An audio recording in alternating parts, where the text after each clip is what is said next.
Okay, so today we're taking a look at the nature of science and just kind of taking a look at how science deals with nature and how it does not actually, or it should not actually extend into the supernatural. Now, first of all, when we talk about science, the scientific method involves one fundamental procedure, essentially. There's lots of fancy things, but normally we use an observation and experimentation to confirm or falsify a hypothesis, right? To say, does this confirm it? Does it say that this is incorrect? We don't know, so we run an experiment to try to say, hey, is this in fact true? Now, this entire process of, okay, we have a hypothesis, we run an experiment, try to set, is actually naturalistic for two reasons. Okay, now the first one is that the observations and experiments are done in nature on empirical and phenomenal objects, right? You can only do this on physical things, things that you can observe, run through. It's very difficult to run an experiment on the spiritual, as an example, and as such, this experimentation process is going to be naturalistic. And it's not bad that it's naturalistic, it's just trying to recognize the fact that it is naturalistic. And the second one is the hypotheses are about the laws of nature. These are causal laws, which excludes teleology.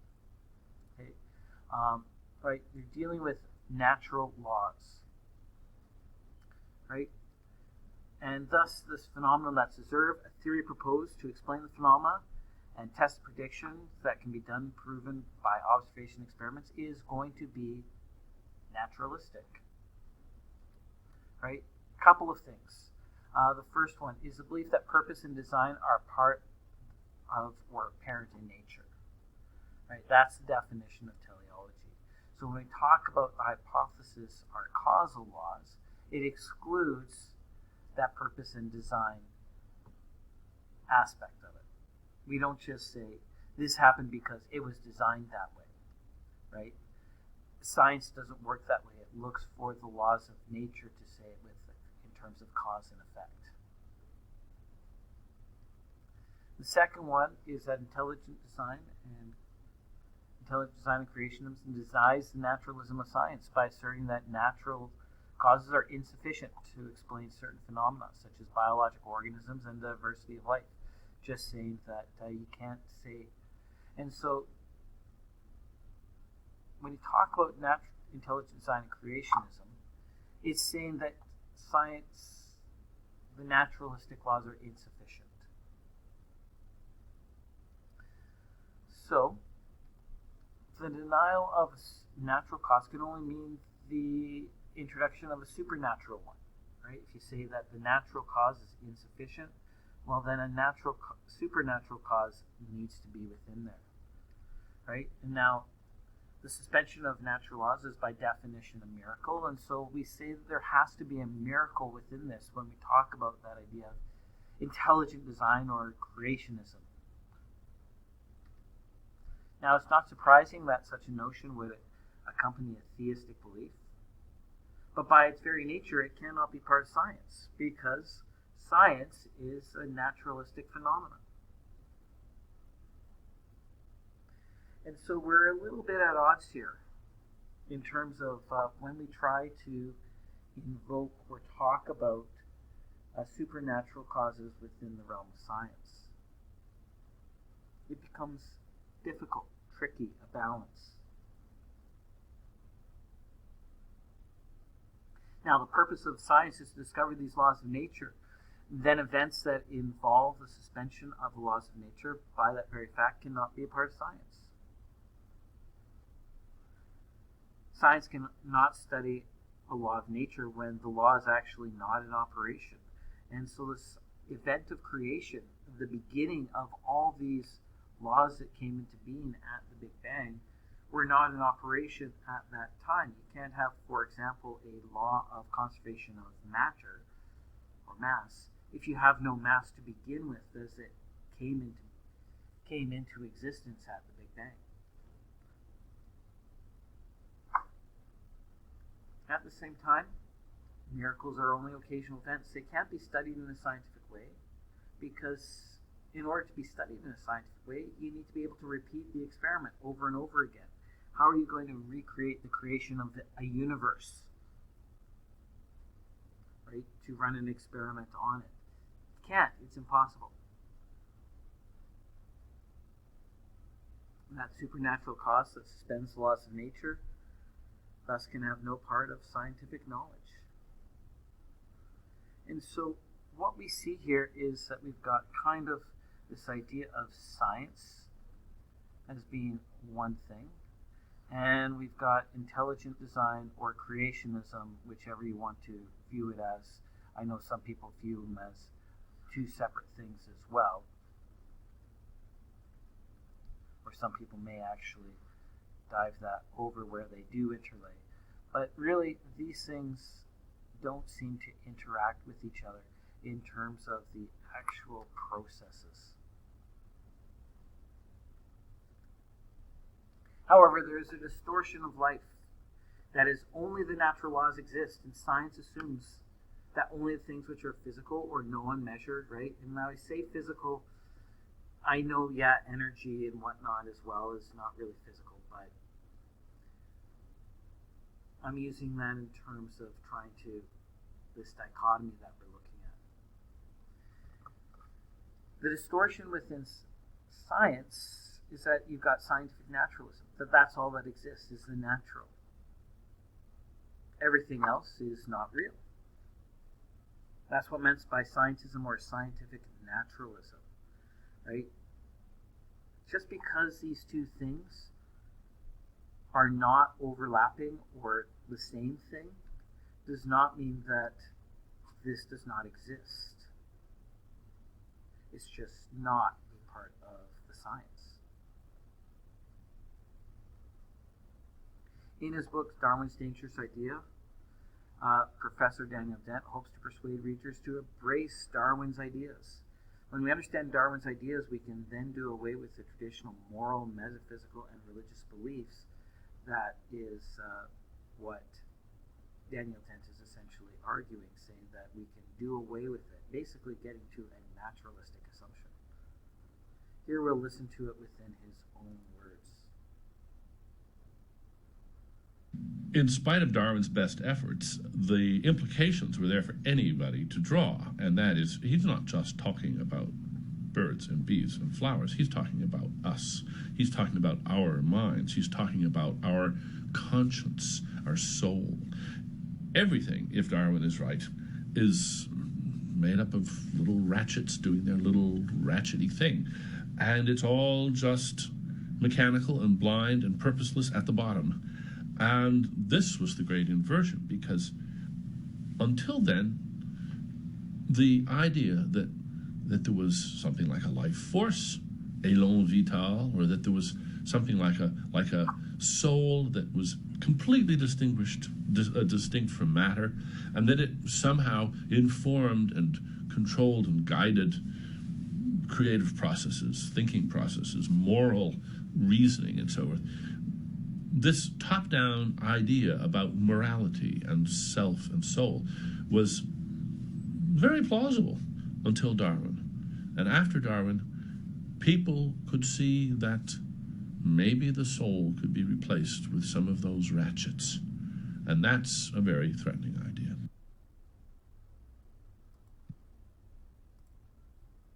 Okay, the usual thinking was that more complex things make up more simplistic things. Right? Example, all painting requires a painter to do it, and the painter is more complex than the painting.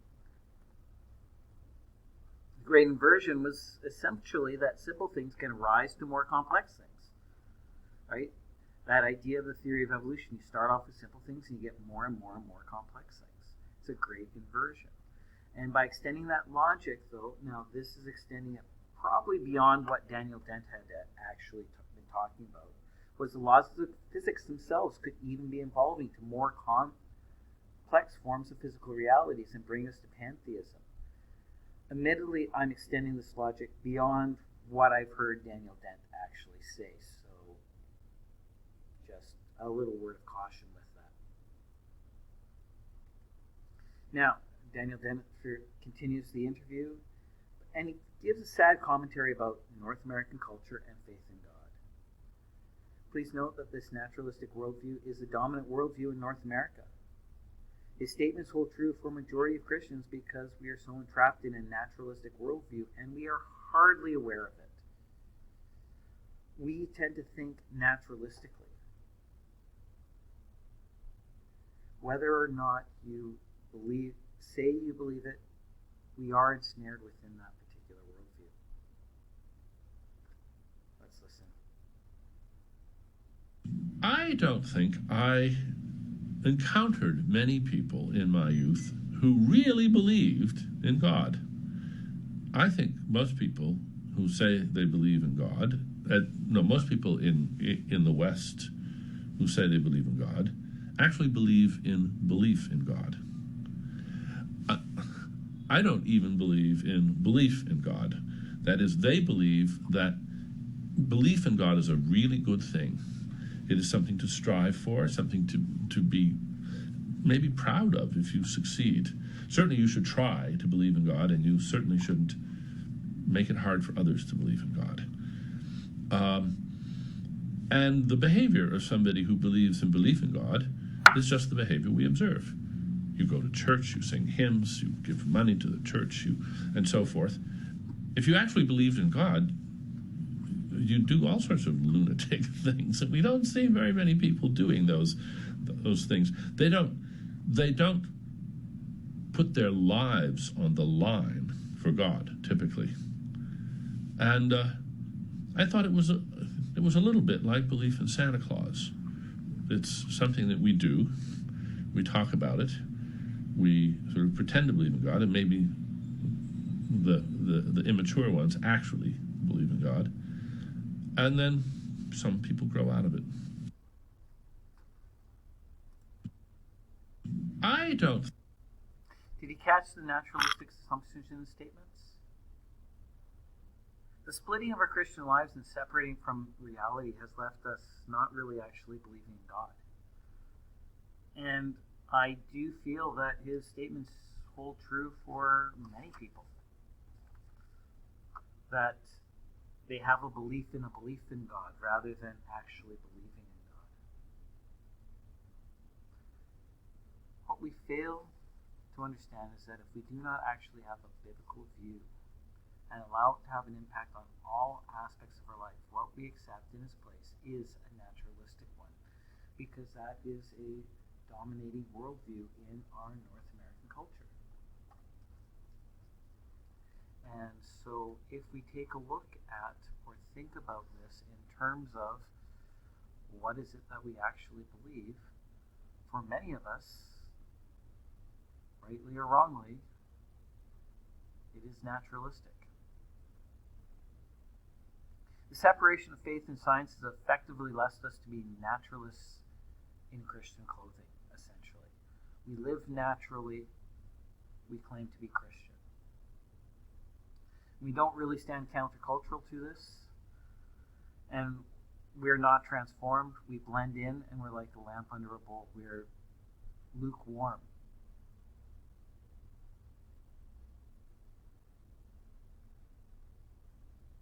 We are not really Christians. Daniel Dennett actually calls those who have a big worldview the immature ones, and as we allow naturalistic thinking, the separation of faith and life as having matured. But do we really believe what we believe is really real? And if so, how does our belief actually impact our everyday lives? He says that people who really believe do all sorts of lunatic things. I'm going to just say Mother Teresa as an example. She did lots of what people would consider lunatic things, and yet she had a fantastic faith in God. We can see all sorts of people who have an absolutely fantastic faith in God, who do things that seem unnatural, shall we say, and that's because it's living unnaturally. Why do atheists even care about this creationism or intelligent science anyway? Well, if available theories are insufficient to explain and observe phenomena, then the scientific method is to look for a new theory, not give it up, and not look for that new theory, just say, God did it. By invoking this God of the gap, it eliminates the need for science and progress and everything else, and that's why it actually becomes a point of holy discontent for atheists, so to speak. That if we just say God did it, instead of actually searching and understanding and trying to reason, well, it leaves us in kind of a darkness. Jordan Peterson has something to say about the problem of atheism. Let's listen to him. In Dostoevsky's book, Crime and Punishment, he has his main character, Raskolnikov, decides that he's going to commit a murder, and he has very good justification for the murder. And Dostoevsky's very good at this. He puts his characters into very, very difficult moral situations and gives them full justification for pursuing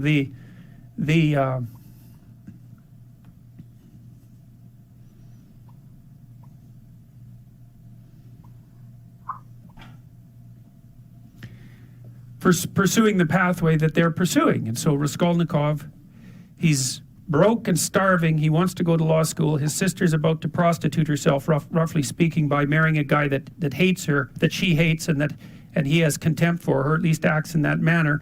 He's trying to rescue his mother as well, who's also in dire financial straits.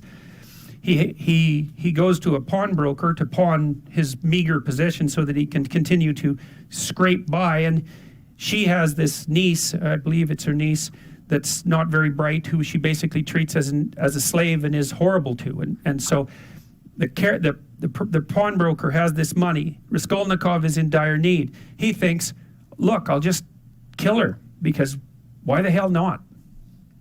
I'll take her money. She's not doing any good with it anyways. I'll free her niece, who's just lurking as a slave. She's got all these other people tangled up in her pawnbroker schemes. All that'll happen is the world will be a better place. And the only thing that's holding me back is conventional moral cowardice. And, Dostoevsky has his character in Crime and Punishment go through days, hours and days and weeks of intense imagination about this, rationalization about this, trying to justify himself, placing himself outside the law so that he can perpetrate this act, and telling himself with all the best nihilistic arguments that the only possible thing that could be holding him back is an arbitrary sense of indoctrinated morality. And so Dostoevsky explores that. He does commit the murder, and then, of course, all hell breaks loose because things don't necessarily turn out the way that you want. He gets away with it, however. Well, he gets away with it technically because no one knows he did it. But he doesn't get away with it in relationship to his own conscience.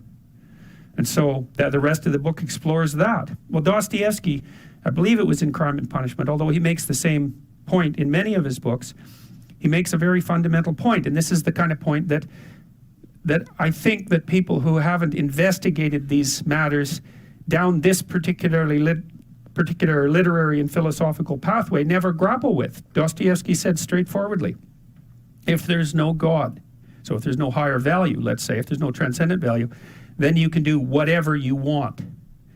And that's the question that he's investigating. And you see, this is why I have such frustration, say, with people like Sam Harris, the sort of radical atheists, because they seem to think that once human beings abandon their grounding in the transcendent, that the plausible way forward is with a kind of purist rationality that automatically attributes to other people equivalent value. It's like, I just don't understand that. They believe that that's the rational pathway.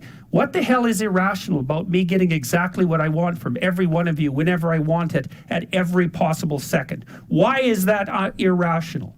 And how possibly is that more irrational than us cooperating so we can both have a good time of it? I don't understand that. I mean, it's as if the psychopathic tendency is irrational. There's nothing irrational about it. It's pure naked self-interest. How is that irrational? I don't understand that. Where's the pathway from rationality to an egalitarian virtue? Why the hell not every man for himself? and the devil take the hindmost. It's a perfectly coherent philosophy. And it's actually one that you can institute in the world with a fair bit of material success if you want to do it. So I don't see, to me, I think that the universe that people like Dawkins and Harris inhabit is so intensely conditioned by mythological presuppositions that they take for granted the ethic that emerges out of that as if it's just a given, a rational given. And this, of course, precisely not Nietzsche's observation as well as Dostoevsky's. That's Nietzsche's observation. You don't get it. The ethic that you think is normative is a consequence of its nesting inside this tremendously lengthy history, much of which was expressed in mythological formulation. You wipe that out. You don't get to keep all the presuppositions and just assume that they're rationally axiomatic. To make a rational argument, you have to start with an initial proposition. Well, the proposition that underlies Western culture is that there's a transcendent morality. Now, you could say that's a transcendent morality instantiated in the figure of God. That's fine. You could even call that a personification of the morality. If you don't want to move into a metaphysical space, I'm not arguing for the existence of God. I'm arguing that the ethic that drives our culture is predicated on the idea of God, and that you can't just take that idea away and expect the thing to remain intact midair without any foundational support.